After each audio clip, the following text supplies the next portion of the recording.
Let us speak for a moment of the lover's obsession, a state so many know as their own private torment. It is the state of anxious waiting. You wait by the telephone. Each ring makes your heart quicken, yet every time it is only another voice. You glance toward the mailbox, wondering if perhaps a letter has come today. You find yourself passing familiar streets, lingering near places they once stood, hoping without saying it that you might meet them there again. Night after night, you turn their name over in your mind. You see their face in the half-light before sleep takes you. You speak your longing into the darkness, as though the quiet air might carry it to them. Memories are polished like an old photograph, the sound of their laughter, the warmth of a shared glance. And yet each morning, the same silence greets you. No letter, no call, no knock at the door. Your days bend around the hope of their return. You delay joy, believing it can only arrive with them. And so you ask, why? Why does nothing change? What must I do to bring them back? Here is the truth that shatters such questions. They have not come, not because you have wished too little, but because you have strained too hard. You have given them the place that belongs only to yourself. What if I told you that the more you fix your mind upon them, watching, measuring, yearning, the further away you press them? What if the true secret to receiving what you desire is to stop making them the center at all? For the world is yourself made visible, and so long as your gaze is fixed upon the shadow, the light cannot reach you. The one you long for is but an actor upon the stage, and the author of this drama is you. How can it be that to draw someone closer, you must first turn your attention away from them? It sounds like madness until you understand the true nature of the world in which you live. The drama of life is not unfolding out there. It is being played out in the theater of your own consciousness. Your imagination is the stage. Your assumptions are the scripture. And every person you meet, including the one you desire, is an actor playing the part your script assigns. Most people believe the stage is fixed, and the actors choose their own lines. They plead with the actors, waiting for them to improvise a happier ending. But no actor can speak a line that is not in the script, and the script is written in you. The outer world is like a moving picture. Your imagination is the projector. The film that runs through it is the sum of your assumptions, what you have accepted as true of yourself. The world, including the one you long for, is merely the screen upon which your inner film is played out. You cannot change the picture by touching the screen. That is to mistake the effect for the cause. If you wish to change the play, you must change the script. If you wish to change the picture, you must change the film within the projector. And what of their free will? In their own world, they are the star. But in your world, they can only play the part you have chosen. You are not forcing them. You are selecting from infinite possibilities the version that matches your assumption. If in your script you are unwanted, they can only deliver rejection. If in your script you are cherished, they can only deliver affection. They are the messenger. You are the author of the message. So I say to you, do not work upon the messenger. Work upon the message. Do not try to move the shadow.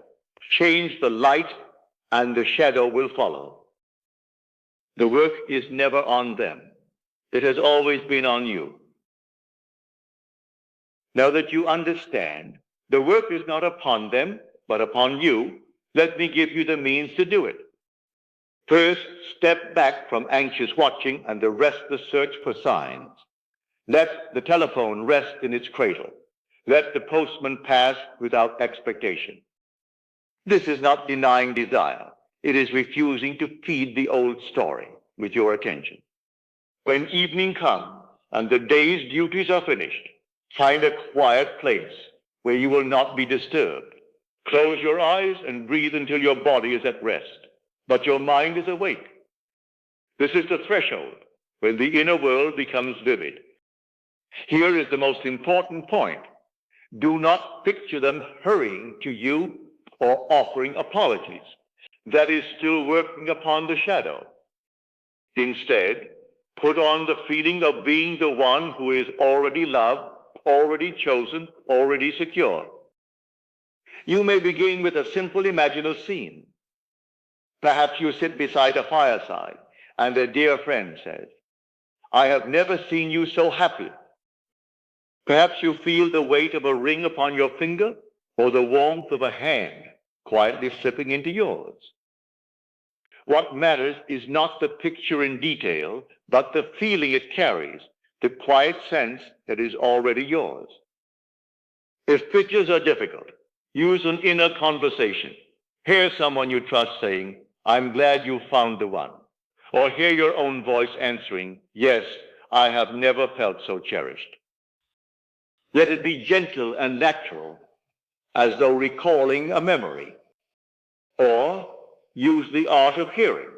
Imagine the sound of footsteps approaching, the rustle of clothing as they draw near, the laughter that tells you you are not alone. Choose one scene or conversation and repeat it without strain until it feels less like invention and more like remembrance. If doubt appears, what if this isn't working? Do not wrestle with it. Let it pass and return to the scene. You are planting a seed. It is not your work to watch it grow. Carry this feeling into sleep. As your body rests, let your last awareness be the joy of being loved. In that moment, the seed is sealed. In the day when the thought of them arises, resist measuring the distance. Return to the inner home, the feeling of the wish fulfilled. For the unseen is the cause. The seen is only its echo. Change the cause, and the echo must change. Do this faithfully, and the role they play must change to match the role you have accepted for yourself. Once you have planted the new seed and lived in the feeling of being loved, a question may arise: what now? What must I do? And the answer is this: you need do nothing. It unfolds of itself. You will find yourself moved in ways you had not planned. Perhaps the one you long for will reach out, or perhaps another will appear, offering the very love you had assumed within. Whatever the form, the world will bend itself to your new state, and the path to your desire will unfold as naturally as the morning follows the night. This is detachment, not coldness, but peace from knowing the end. You have walked there in imagination and seen it with the eyes of faith, so now you rest, certain it is finished. To release the thought that your joy depends on one figure is to set them free, and only in freedom can they return in truth. If you hold them as the source, you are the beggar. If you take your joy from within, you are the giver, and the world must return what you have first given yourself. This quiet certainty is the Sabbath. It is the knowing that it is finished. You do not seek signs, for you have become the sign. So tonight, as you lay your head upon the pillow, do not dwell on silence. Hear instead the laughter of a heart at rest. Feel the warmth of a hand in yours, not to grasp it, but to enjoy it. And remember this: you do not need to wonder how it will come. The Lord does not ask you to plan the steps, only to live in the end. Leave the how to the wisdom of the play itself, for the author knows ways the actor cannot imagine. What seems impossible tonight will, in time, appear as the most natural unfolding. You will look back and see that every detail has fitted together, as though it could not have been otherwise. Transform the self, and the world will follow. It was never in their hands. It has always been in yours. Now, let us go into the silence.